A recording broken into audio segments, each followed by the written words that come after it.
Sanibonani in the name of Jesus. Hopeful ukuthi uNkulunkulu unibusisile. Siyathemba ukuthi uNkulunkulu uniphakamisile. Siyathemba ukuthi uNkulunkulu unenzele umusa wanikhuphulela kuyena. Kunezinto ezincane ke namhlanje eingenza ngibuye ngize la ngizokwenza lo live, ngizokwenza le video, ngizokwenza le shooting. Sike sahlangana before bekumhla ka 5 August. Sike sahlangana bekumhla ka 5 August ngangizokhuluma ngama prophecies uNkulunkulu aye wahlangana nami wangazisa ngawo izinto ezizokwenzeka. Uyakhumbula ukuthi bekukade kune situation, bekukade kune story ebesikhona. Bekunaba prophet bebethi ngomhla ka 24 September uJesu uyabuya ulande ibandla lakhe. But njengoba ngithandaza ngathi mangithandaza uNkulunkulu wangambulela ukuthi no uJesu akeze ukubuya mhla ka 24 September, but there is something ezokwenzeka nge 24 September.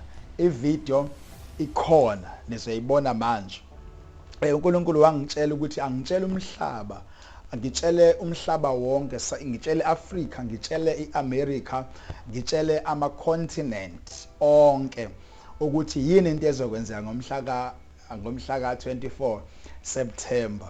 Remember uma ngenza leya video abantu abaningi abayibonayo they didn't understand ukuthi ngiyithatha into engiyikhulumayo, but kwakumlomo kaNkulunkulu ekhuluma nami ukuze umhlaba noma izwe lazi ukuthi uNkulunkulu ucabangani, futhi izwe lazi ukuthi uNkulunkulu yini into esenhlizweni yakhe, right?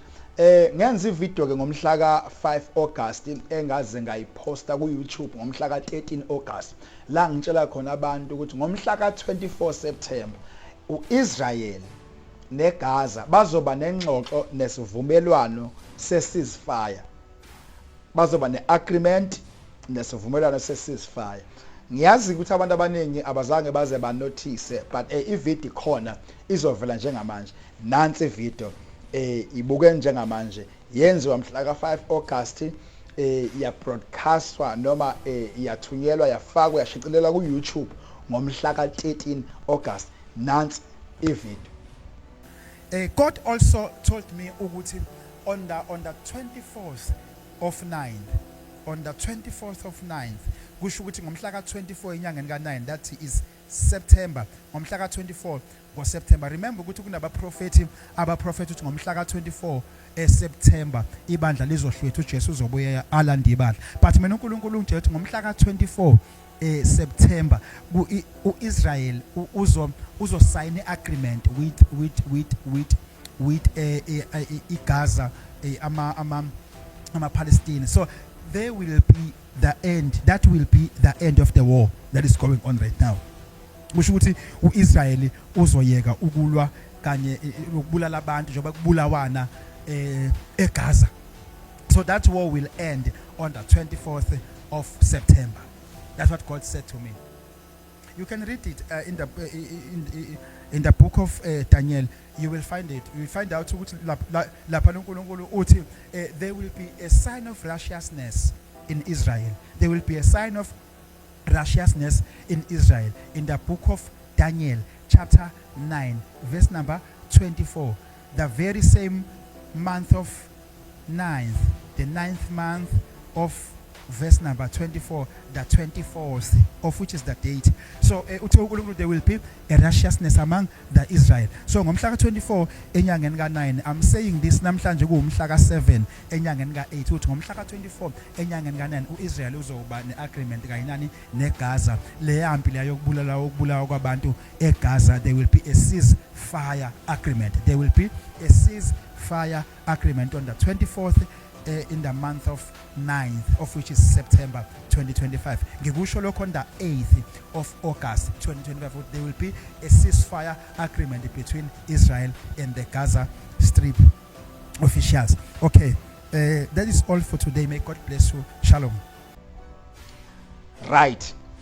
So njengoba ubona la kwi video, you can see ukuthi lento ngayikhuluma kusasela isikhathi esingange esingangenyanga ukuthi yenzeke, but uNkulunkulu wekade sengitshelile ngayo. I never knew ke ukuthi kwakuzoba kwakunohlelo lomhlangano we-UNG la kuzohlangana khona ama-United Nations behlangane kukhulunywe ngezinto ezihlasela umhlaba wonke. I was very amazed and perplexed ukuthi kwagcine kwenzekile, and uDonald Trump was the one umuntu owayephusha ukuthi akube khona ubumbano, akube khona uxolo phakathi kuka-Israel kanye nani neGaza. Into ke eyebikade ivele isenhlizweni kaSimakade ukuthi lo luyabhubhane lokufa kwabantu eGaza, lo luyabhubhane lokufa kwabantu kwa-Israel ayiphele manje. That is what I was saying kwi-video. You can go to YouTube, go to my YouTube page, Prophet Mandla kaJehova Mthembu, and go and watch le video. You will see ilinki ngizoyifaka nala ngaphansi ukuze if you wanna go and watch that video uzokwazi ukuthi uye khona. Just look uDonald Trump ngomhla ka-24 September, exactly 24 September, it was posted ku-YouTube ukuthi uDonald Trump ukhulumile ngalento, and uDonald Trump uncengile uHamas, wancenga kanye no-Israel ukuthi bafinyelele kwi-ceasefire. Just look at the picture. Right. So this is the proof yokuthi uNkulunkulu is the one who is leading and controlling everything on earth.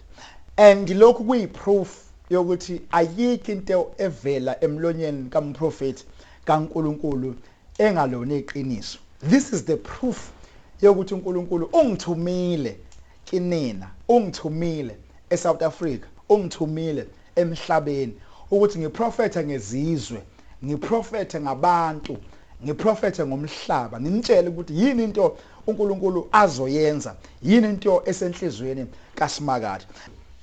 Ngifisa uNkulunkulu anibusise as phase 1 we-ceasefire agreement uqalile eGaza, uqalile kwa-Israel. Imthandazo wami ukuthi ke awuqhubeke and kuze kufinyelele la befinyelela khona kwi-final stage ye-ceasefire agreement. A lot of hostages abekade ebanjiwe, ama-hostage abekade ebanjwe kwa-Israel, ama-Palestine adedeliwe, ama-hostage abekade ebanjwe eGaza akwa-Israel nawo futhi adedeliwe. So kune-celebration eyenzakalayo njengamanje eGaza, abantu bayajabula, abantu babuyela emakhaya abo ababekade behambile kuona. uNkulunkulu benzele umusa njengoba ngangishilo, njengoba ngangiprofethile. This is your prophet Mandla kaJehova. This is your prophet Zamxolo from South Africa. This is your general of the prophetic. May God bless you. Shalom.